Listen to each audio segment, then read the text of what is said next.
Il y a des moments où tout semble s'effondrer. La terre tremble, les certitudes nous échappent, et même les fondements de notre foi semblent fragiles. Nous vivons une époque où la peur n'attend plus la permission. Elle envahit, domine et réduit au silence. Au milieu des guerres, des crises, des douleurs émotionnelles et spirituelles, beaucoup se demandent « Où est Dieu maintenant ?» Charles Spurgeon disait « Quand tout autour échoue, alors nous découvrons que Dieu est tout ce dont nous avons besoin. » C'est l'essence du psaume 46. Tandis que tout autour de nous crie le chaos, le texte biblique élève une vérité éternelle. Dieu est notre refuge et notre force, un secours toujours présent dans la détresse. Le contraste est violent entre l'instabilité du monde et l'immutabilité de Dieu. Tandis que l'homme court après la sécurité dans des châteaux de sable, la parole nous appelle à nous cacher dans le rocher éternel. Mais il y a un choc qui doit être affronté. Beaucoup construisent leur vie sur des promesses humaines, des opinions populaires et une stabilité illusoire. Et alors, quand tout tremble, que reste-t-il? Le désespoir, la panique, le silence. Et c'est dans ce silence que Dieu parle. Arrêtez et sachez que je suis Dieu. Il n'observe pas seulement le chaos, il règne sur lui. La promesse est là, même quand tout tremble, même quand l'âme saigne, même quand les cieux semblent fermés, Dieu demeure. Il ne change pas, il ne recule pas, il est le rocher, il est la forteresse, il est la présence vivante au milieu de l'effondrement. Et c'est pourquoi cette vidéo est une invitation, non pas à une théorie religieuse, mais à une rencontre avec le rocher. Si tout s'effondre autour de vous, il est peut-être temps d'arrêter de courir et de commencer à vous cacher, non pas dans des murs humains, mais en Dieu. Parce que quand tout tremble, il est toujours le rocher. Préparez votre cœur. Le psaume 46 n'est pas seulement une promesse, c'est un appel à l'intimité, à la confiance radicale et à la vraie foi. Si vous êtes fatigué de vivre dans la peur, distrait, vulnérable, cette vidéo est pour vous. Ouvrez votre Bible, faites taire les voix du monde et venez avec moi découvrir ce que c'est que de vivre caché, dans le refuge du juste au milieu du chaos. Il y a quelque chose de profondément symbolique à voir la terre trembler. C'est comme si le sol, ce qui est censé nous soutenir, confessait qu'il n'est pas aussi ferme qu'il y paraît. Le psalmiste, en écrivant le psaume 46, ne décrit pas une crise légère, un inconfort passager ou un simple changement de saison. Il parle de montagnes qui s'ébranlent, de mers qui rugissent et d'eau qui écume. Il parle de catastrophes, d'effondrement, d'un monde en convulsion. Et celui qui lit ce psaume aujourd'hui n'a pas besoin d'imaginer beaucoup, car, d'une certaine manière, nous avons tous senti la terre trembler, non pas avec nos pieds, mais avec notre âme. Quand un mariage s'effondre, quand un diagnostic médical détruit la paix, quand une trahison nous enlève le sol sous les pieds, quand l'Église ne devient qu'une scène de plus et que l'on n'entend plus la voix de Dieu à la chair, la terre tremble, et avec elle, la foi de beaucoup commence à se fissurer. Charles Spurgeon disait « La foi qui n'a jamais été éprouvée n'est pas une vraie foi. La tempête révèle le fondement. » Et comme il avait raison. C'est dans les crises que nous découvrons si notre confiance était réellement en Dieu, ou en nos idées sur lui, en nos émotions, en nos plans soigneusement élaborés, mais fragiles comme du verre. La terre tremble et nous enseigne, parce que le tremblement révèle l'idolâtrie cachée, l'idolâtrie de la stabilité, de la routine, de la sécurité financière, des relations contrôlées. L'être humain a une capacité impressionnante à construire de faux refuges, des endroits où il se sent en contrôle. Mais ces refuges ne résistent pas au tremblement de terre de la réalité, et lorsqu'ils s'effondrent, nous sommes forcés de répondre à la question que tout le monde évite. Où est mon vrai refuge? Le psaume 46 n'essaie pas d'éviter cette question. Au contraire, il l'affronte par une déclaration audacieuse. Dieu est notre refuge. Pas le gouvernement, pas le compte bancaire, pas le conjoint, pas la réputation. Dieu, lui seul. Mais dire cela dans les bons jours est facile. L'épreuve vient quand le sol se fissure réellement, quand tout semble perdu, quand vous regardez autour de vous et qu'il n'y a nulle part où courir. C'est alors que les paroles du psalmiste deviennent un cri de guerre spirituelle. Même si la terre change, nous ne craindrons pas. Cette confiance ne naît pas d'un esprit positif, ni d'une théologie superficielle. Elle naît de la rencontre avec le rocher, avec celui qui ne s'ébranle pas. La confiance au milieu de la crise est la signature de celui qui a passé du temps avec Dieu avant que le tremblement de terre ne commence. Peut-être êtes-vous au milieu du tremblement maintenant.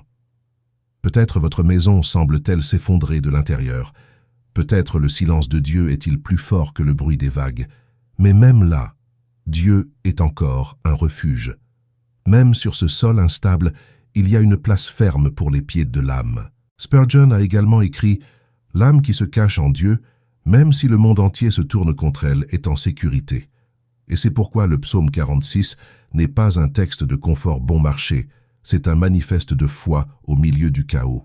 Une convocation au courage, un appel à la cachette qui ne cède pas, qui ne se fissure pas, qui ne trahit pas.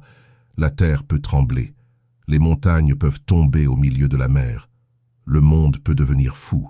Mais il y a un peuple, petit, peut-être silencieux, qui est ferme, parce qu'il ne fait pas confiance à la terre. Il fait confiance au rocher. Il y a un changement subtil et puissant dans le psaume 46. Après avoir décrit la terre en convulsion et la mer en fureur, le psalmiste introduit une image surprenante, un fleuve. Il est un fleuve dont les courants réjouissent la cité de Dieu. Comment est-il possible qu'au milieu du chaos et de l'effondrement, un fleuve coule tranquillement? Comment peut-il y avoir de la joie quand tout à l'extérieur crie la destruction?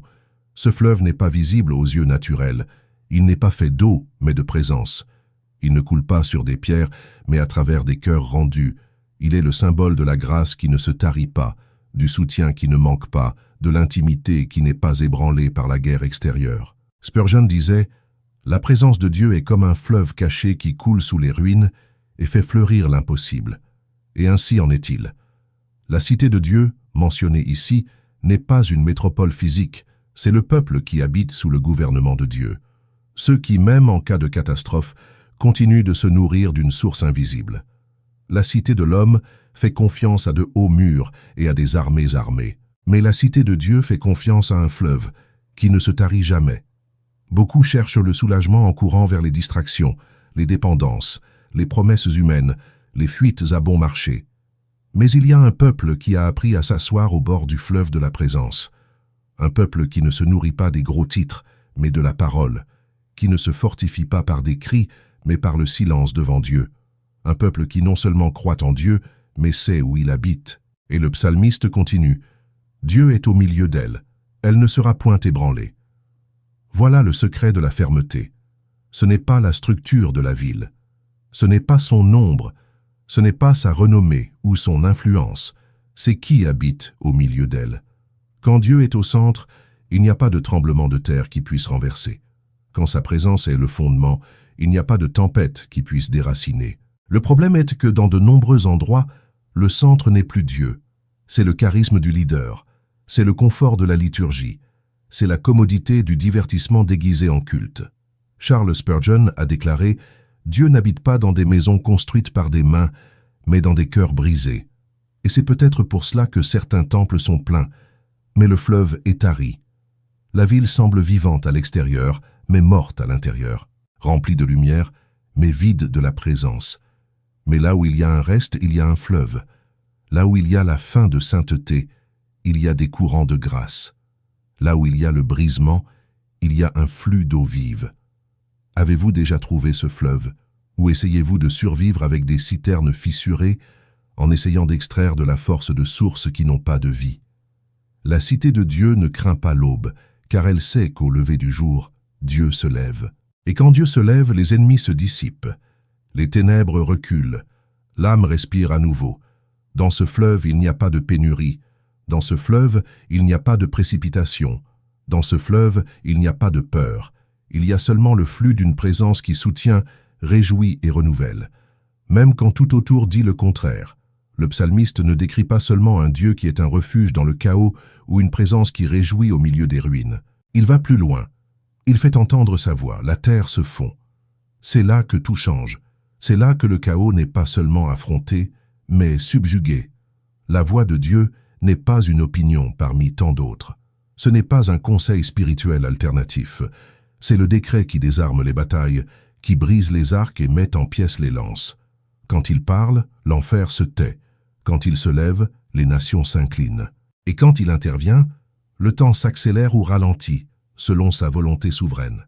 Spurgeon a écrit « Dieu, d'un seul murmure, est capable de désarmer les armées de l'enfer. » Le problème est que beaucoup ont proclamé un Dieu passif, assis au bord de l'univers comme un spectateur muet.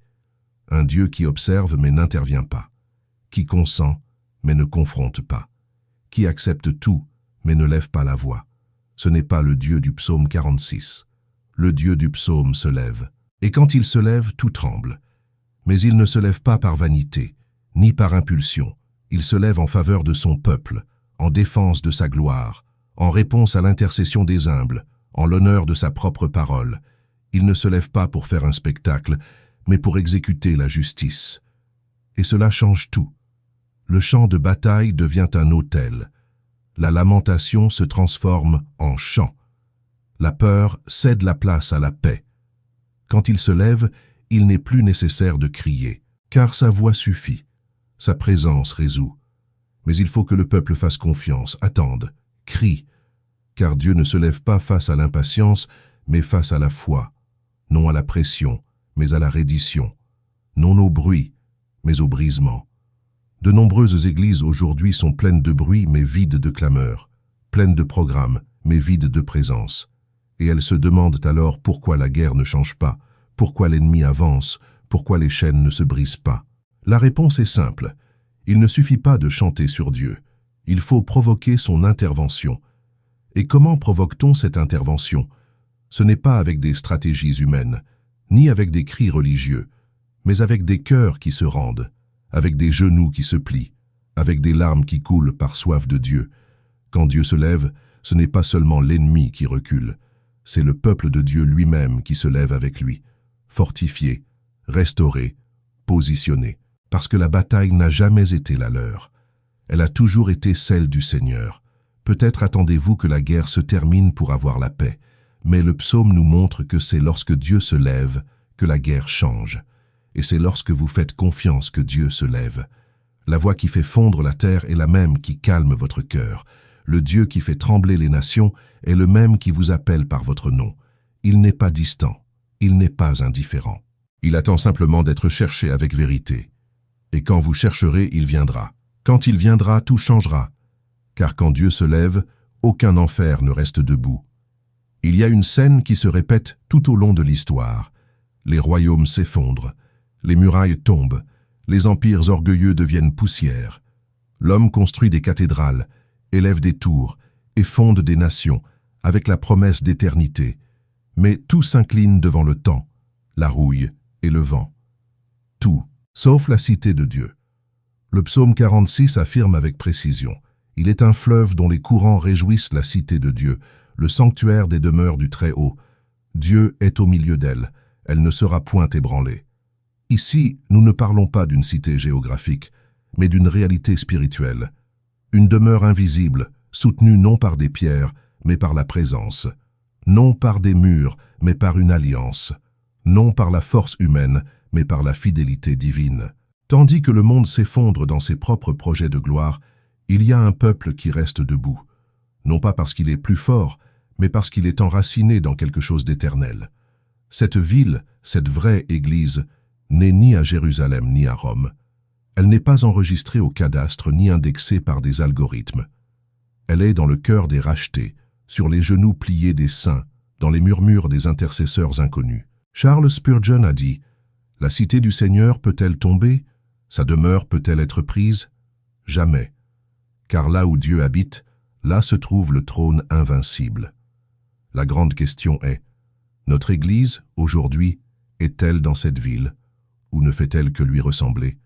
De nombreux rassemblements se disent « maison de Dieu », mais Dieu n'y habite plus depuis longtemps.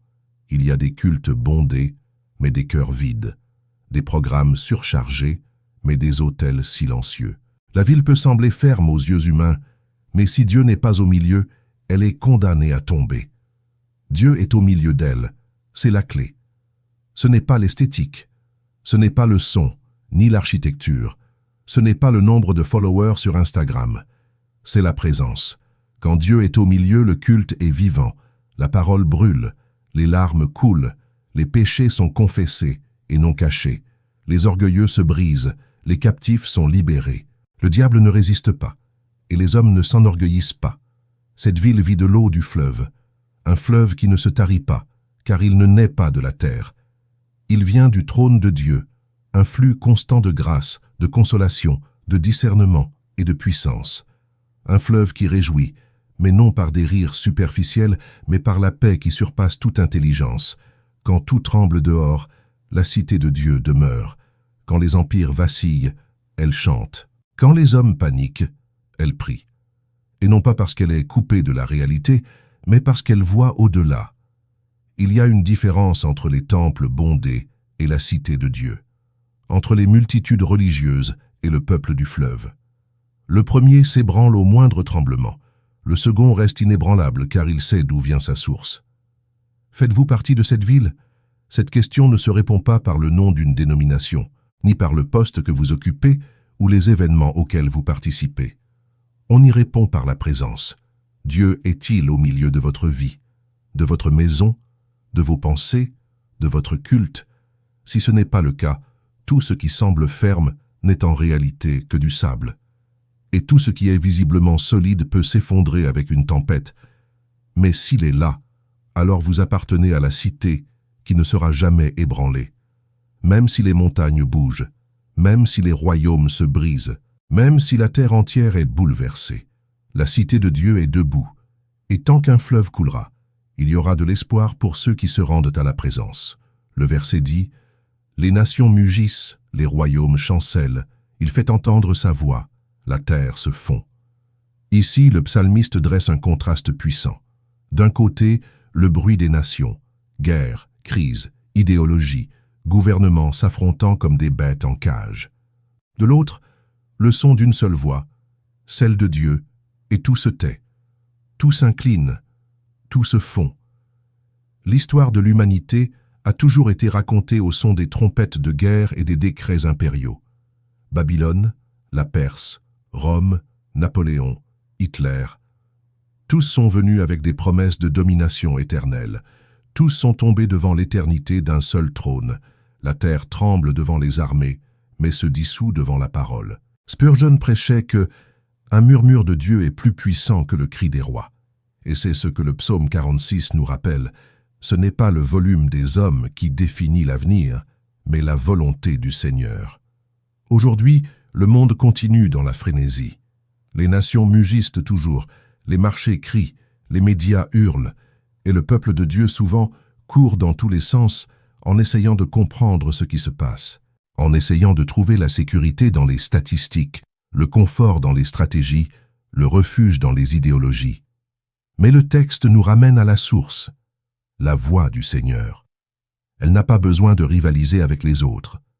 Elle ne s'impose pas avec hystérie. Elle n'entre pas dans le débat. Elle parle simplement. Et quand elle parle, le chaos reconnaît son autorité. C'est la même voix qui a séparé la lumière des ténèbres. La même voix qui a ouvert la mer, qui a appelé Lazare hors de la mort, qui a calmé la tempête par un silence. Cette voix parle encore. Et quand elle parle, les structures s'effondrent, non pas par destruction, mais par rédemption. C'est pourquoi, si tout s'effondre autour de vous, ce n'est peut-être pas le moment de parler plus fort. C'est peut-être le moment d'écouter mieux. Tandis que le monde crie, Dieu appelle en silence. Il ne rivalise pas avec le bruit, il règne sur lui. Il y a des chrétiens qui savent tout, les dernières nouvelles, les détails des prophéties, les théories de la fin, mais ils ne reconnaissent plus la voix du berger. Ils sont attentifs au mugissement des nations, mais sourds au murmure de l'esprit.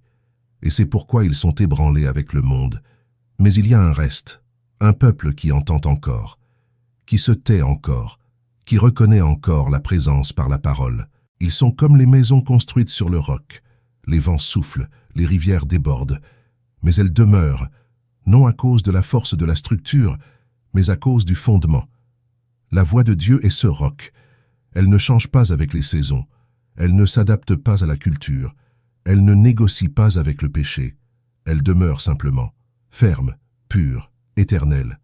En des jours où tout rugit, puissiez-vous choisir d'écouter celui qui murmure, car quand sa voix s'élève, les empires tombent. Et même si le monde se défait devant vos yeux, Vous saurez, il y a un trône qui ne chancelle pas, et il y a une voix qui gouverne toujours. Au centre du tourbillon, quand tout tremble et que l'âme ne trouve plus où se reposer, Dieu élève un ordre qui ressemble plus à un murmure. Arrêtez, et sachez que je suis Dieu. Ce n'est pas un conseil, ce n'est pas une suggestion, c'est une convocation divine. Une convocation pour que tout le bruit, externe et interne, s'incline devant la souveraineté de Dieu. Ce verset est un diviseur. Jusqu'ici, le psaume décrit des tremblements, des eaux agitées, des royaumes en effondrement. Mais maintenant, c'est comme si le psalmiste appelait le cœur à entrer dans une autre dimension.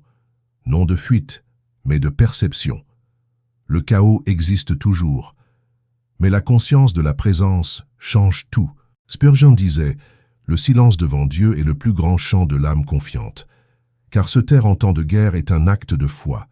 C'est déclarer, avec le corps et l'âme, que Dieu est aux commandes, même lorsque les yeux voient encore la destruction. Se taire n'est pas de la passivité, c'est de la confiance. C'est savoir que, pendant que vous priez en silence, le ciel entier se meut en votre faveur.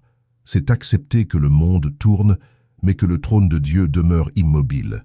Mais pourquoi avons-nous tant de difficultés avec ce silence? Parce que nous avons été entraînés au bruit. Notre génération a appris à associer le mouvement au progrès, l'activité à la foi, l'agitation à la spiritualité, des cultes bruyants, des prières hâtives, des vies courant dans tous les sens, y compris à l'intérieur de l'Église. Mais quand tout tremble, c'est le silence qui soutient. Il y a des gens qui essaient de tout résoudre en parlant plus fort, en priant plus fort, en se justifiant, en accusant, en se disputant. Mais Dieu parfois ne répond pas à ce bruit. Il attend le silence. Car dans le silence, il révèle qui gouverne réellement. Quand l'âme se tait, elle entend ce qu'elle n'entendrait pas dans le bruit. Elle perçoit que le trône est toujours occupé, que la promesse est toujours valable, que le Seigneur des armées est avec nous, même si la guerre continue. Se taire est aussi un acte d'abandon. Cesser de lutter seul, cesser d'essayer de contrôler l'incontrôlable, lâcher les rênes et admettre « je ne suis pas Dieu ». Et à ce moment de reddition, la paix cesse d'être un concept et devient une présence. Beaucoup ne peuvent se taire parce qu'ils ont peur de ce qu'ils vont entendre, parce qu'ils savent que le silence confrontera leurs idoles, leurs attachements, leurs péchés déguisés en zèle. Mais c'est dans cette confrontation que Dieu guérit. Il ne veut pas seulement faire taire l'environnement, il veut faire taire l'ego, l'orgueil, la hâte, l'anxiété, la peur. Et quand cela arrive, l'âme se repose enfin, non pas parce que tout est résolu, mais parce qu'elle a reconnu qui est aux commandes. Elle a vu Dieu, et cela suffit. L'invitation demeure, arrêtez-vous. Même si le monde s'effondre, même si vos sentiments crient, même si tout demande de la précipitation, arrêtez-vous. Car dans ce silence, il y a un sanctuaire. Un lieu secret où la voix de Dieu ne rivalise pas, mais règne. Où la guerre perd sa force. Où l'âme découvre, Dieu n'a pas besoin de prouver quoi que ce soit. Il est simplement. Le psaume 46 se termine comme un chant de guerre et de consolation, avec des mots qui traversent les siècles. L'Éternel des armées est avec nous. Le Dieu de Jacob est pour nous un refuge. Cette phrase se répète comme un sceau, un écho de la certitude qui transforme la peur en foi et les ruines en forteresse. Le Dieu de Jacob n'est pas un titre anodin.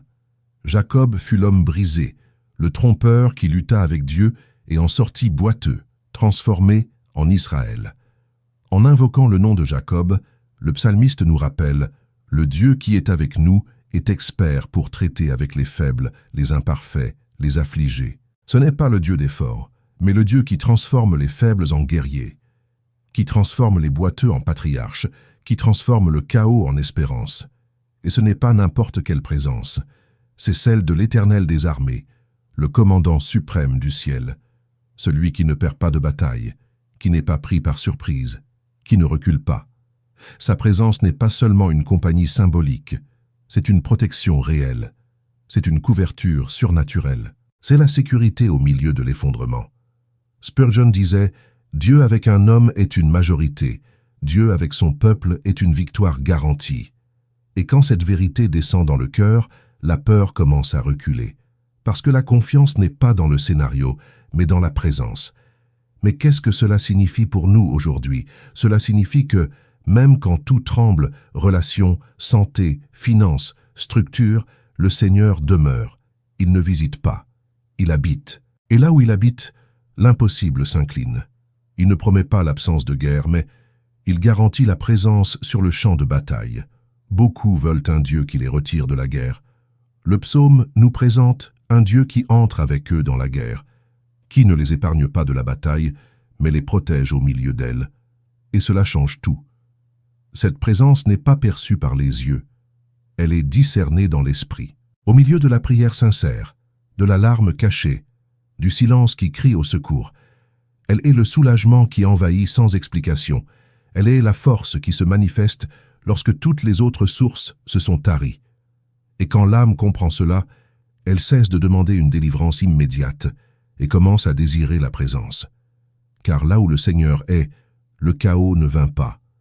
Là où il règne, la fin n'est jamais une défaite. Même si le corps tombe, l'âme reste debout.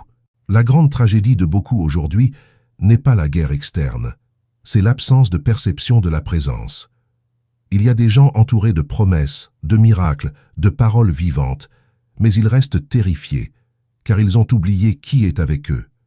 Le psaume se termine en disant « Il est avec nous », non seulement avec les prophètes, non seulement avec les martyrs, non seulement avec les grands noms de la foi, il est avec vous, aujourd'hui, maintenant, dans votre chambre, dans votre lutte, dans votre vallée, et s'il est avec vous, alors vous êtes sur un sol sacré, peu importe à quel point il semble instable, car là où Dieu pose le pied, le sol ne tremble pas, le sol devient ferme, c'est la promesse, c'est le roc, c'est l'espérance.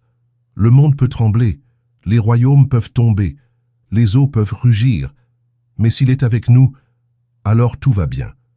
Si ce message a parlé à votre cœur, ne le gardez pas pour vous seul. Partagez cette vidéo avec quelqu'un qui traverse la tempête et a besoin de se rappeler que Dieu est toujours le rocher. Abonnez-vous à la chaîne L'École du Prince et activez la cloche pour recevoir des paroles qui réveillent, confrontent et fortifient votre foi. Laissez en commentaire quelle partie du psaume 46 vous a le plus touché aujourd'hui. Votre expérience peut édifier d'autres vies. Et souvenez-vous, quand tout tremble, Dieu reste le même, présent, fort, immuable.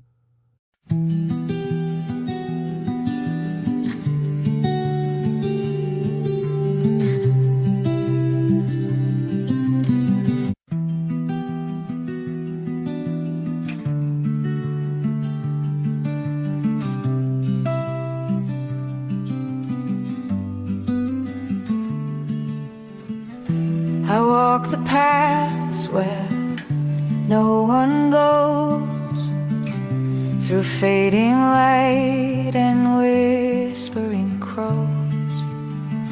No map in hand, no end in sight, just endless dusk and fading light.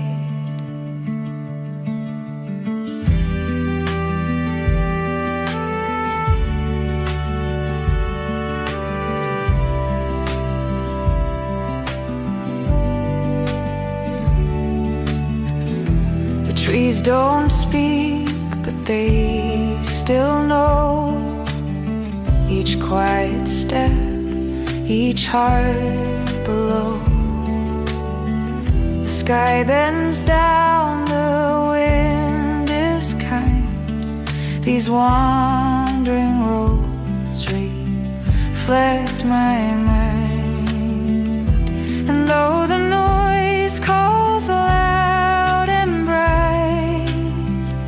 I choose the peace of silent night. I keep on walking, wandering still, past every echo, over every hill.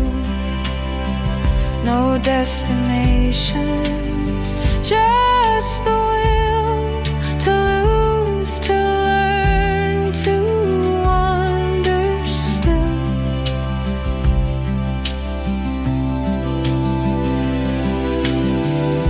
I've seen the world through crowded days, but never heard what silence says. Now every stone beneath my feet tells stories no one else repeats.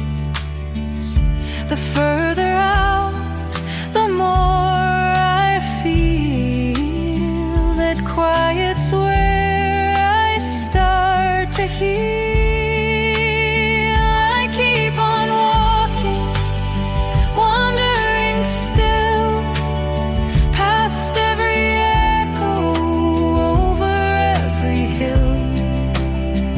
No destination, just the will to lose, to learn, to wander still.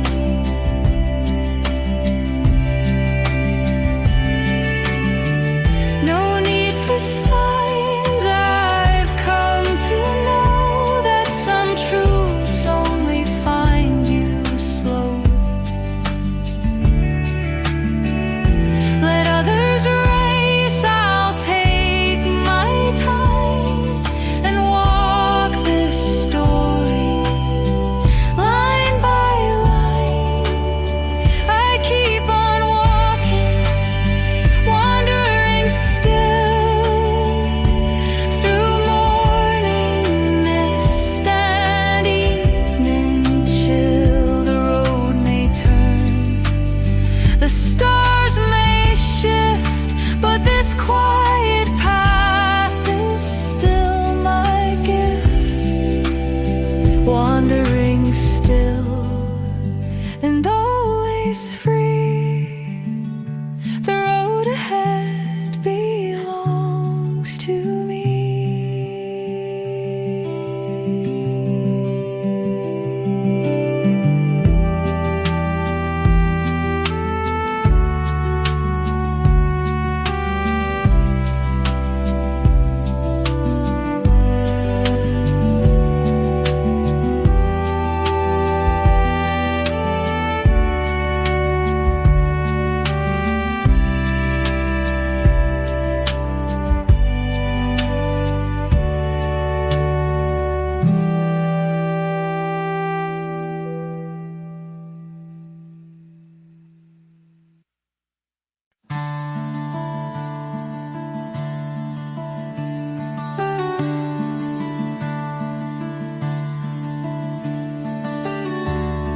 The hollow clock keeps ticking loud in empty rooms beneath the clouds.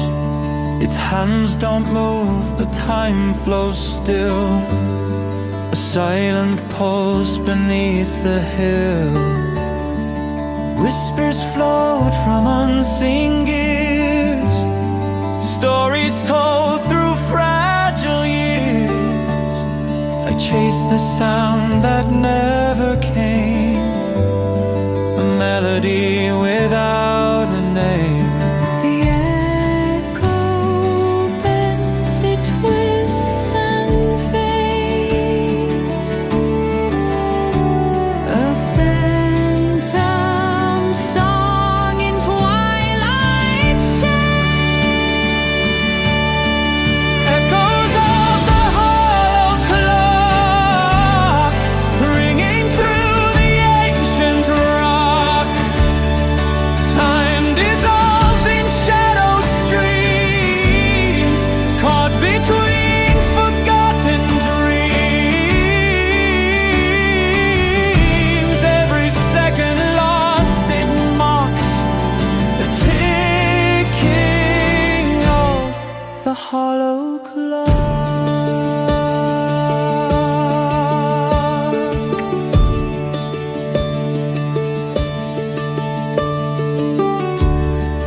Leaves fall slow on worn out floors, dusty light through broken doors. I listen close for what's not there, a voice that's vanished in the air. The past and future intertwine like tangled roots beneath the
No hands to guide, no face to see, just endless time's anomaly.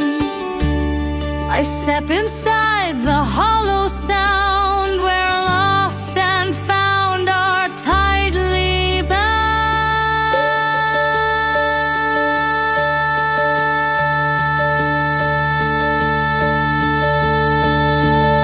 Echoes of the hollow clock, still they call me from the block.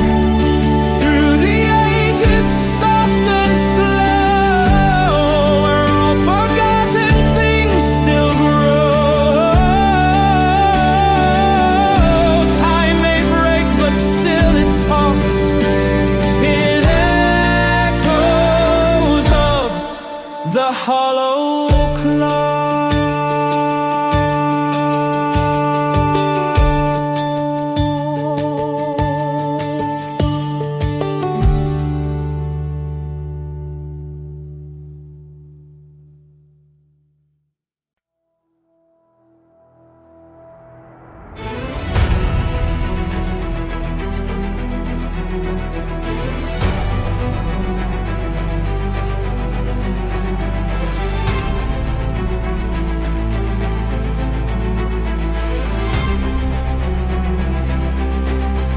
Ashes bloom where cities slept, neon veins where dreams were kept.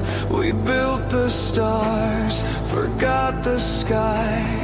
Now we live but don't know why. Every echo, every scar carries who we really are. We are the ghosts of tomorrow, breathing through the wires of sorrow. Shadows made of human code, hearts still beating down the road. We're the last to feel the fire. Ghosts of tomorrow, born from desire.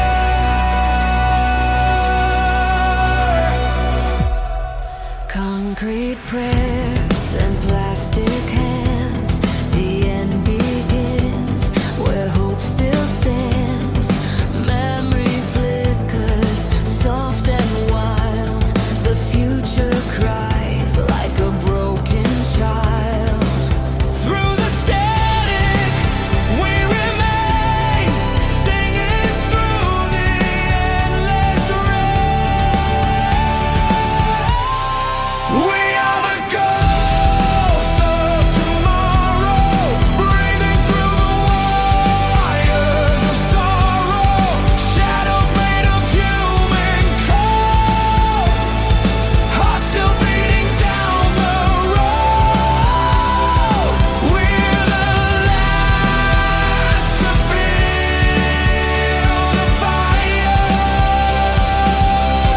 Ghosts of tomorrow,